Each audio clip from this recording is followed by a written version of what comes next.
সুধী গৌর ভক্তবৃন্দ, মানুষের জীবনে অনন্তকালের দুঃখ দুর্দশার মূল কারণ হলো ভগবত ভজন না করা। এখানে শ্রী ভাগবত বললেন, ওগো এখন চারিদিকে উত্তাল তরঙ্গের মতো হরিনাম যজ্ঞ হচ্ছে। ওগো এখন চারিদিকে প্রচুর সাধু সঙ্গে ভাগবত হচ্ছে, কিন্তু সুধীজন আমরা আজও পরিবারের সকলে মিলে একাদশী ব্রত পালন করি না। সুধীজন আমরা সপ্তাহে অন্তত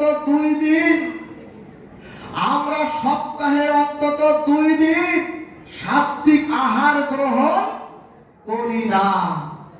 এমনকি আমরা আজও পরিবারে পারি নাই মহাপ্রভুর নির্দেশ সাথে পাঁচে মিলে হাতে তালি দিয়ে কাসর ঘন্টা বাজিয়ে সকাল সন্ধ্যা হরিনাম সংকীর্তন করতে।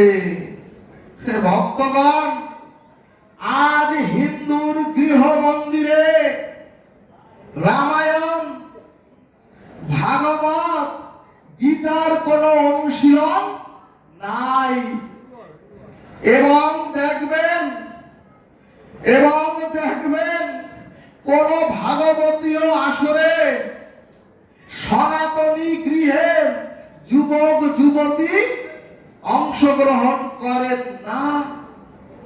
যদিও পিতামাতা তাহার গৃহ মন্দিরের ছোট শিশুদের কোলে করে নিয়ে আসেন, কিন্তু ভাগবত আসরে তাদের কোলে রাখেন না, বরং তাদেরকে ছেড়ে দিয়ে ভাগবতের অনিষ্ট করে আরো অভিশাপে অভিশপ্ত হচ্ছেন। সুধীজন, যদি আপনার গৃহের ওই সন্তানটি এখন কোলে থাকতো, যদি এই হরিনামের বীজ ওর কানে চলে যেত, একদিন না একদিন ওই শিশুর মধ্যে থেকে হরিনামের বীজ অঙ্কুরিত হতো। কিন্তু সুধীজন, যুবকরা এখন ব্রিজের উপরে, নতুবা যুবকরা এখন খাল নদীর পারে, অথবা যুবকরা এখন বদ্ধ ঘরের মধ্যে নেটে ধ্বংস হচ্ছে। সুধীজন, নেট শব্দের অর্থ হচ্ছে জাল। ভক্তগণ, আপনারা জানেন কারেন্ট জালে যখন মৎস্যগুলি ধরা হয়, তখন ওই যে মৎস্যগুলি দেখবেন যন্ত্রণায় ছটফট করতে থাকে ওই কারেন্ট জালের মধ্যে। ঠিক তদ্রূপ আমরাও সেই অভিশাপে আজ আমাদের সন্তানরাও নেটে আটকে ছটফট করিতেছে। সুধীজন, ভক্তগণ, আজ শতকরা 40% মানুষ, আজ শতকরা সনাতনী হিন্দুর গৃহের 40% যুবক যুবতীরা মানসিক রোগগ্রস্ত এবং মানসিক বিকারগ্রস্ত। তাহলে বলুন, কারা সমাজ গড়বে? বলুন তাহলে কারা সুসন্তান জন্ম দেবে? সুধীজন, তাহলে কারা জাতিকে সুরক্ষা দেবে? বলুন, কারা আপনার কন্যা সন্তানকে নারীদের সুরক্ষা দেবে?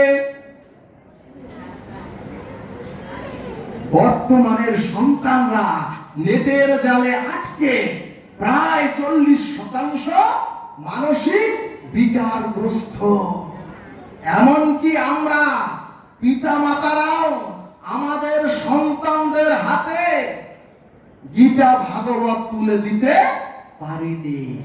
এমনকি আমরা পিতা মাতারা সন্তানকে গীতার একটি শ্লোক শিখাইনি। ভক্তগণ, শুধু আসরে অনুষ্ঠান নয়, ভক্তগণ, সমাজকে, জাতিকে, প্রজন্মকে যদি বাঁচাতে চান তাহলে আপনাদের প্রত্যেকের গৃহ মন্দিরে ধর্মচর্চা শুরু করুন। আপনারা আপনাদের প্রত্যেকের গৃহ মন্দিরে ধর্মচর্চা শুরু করুন।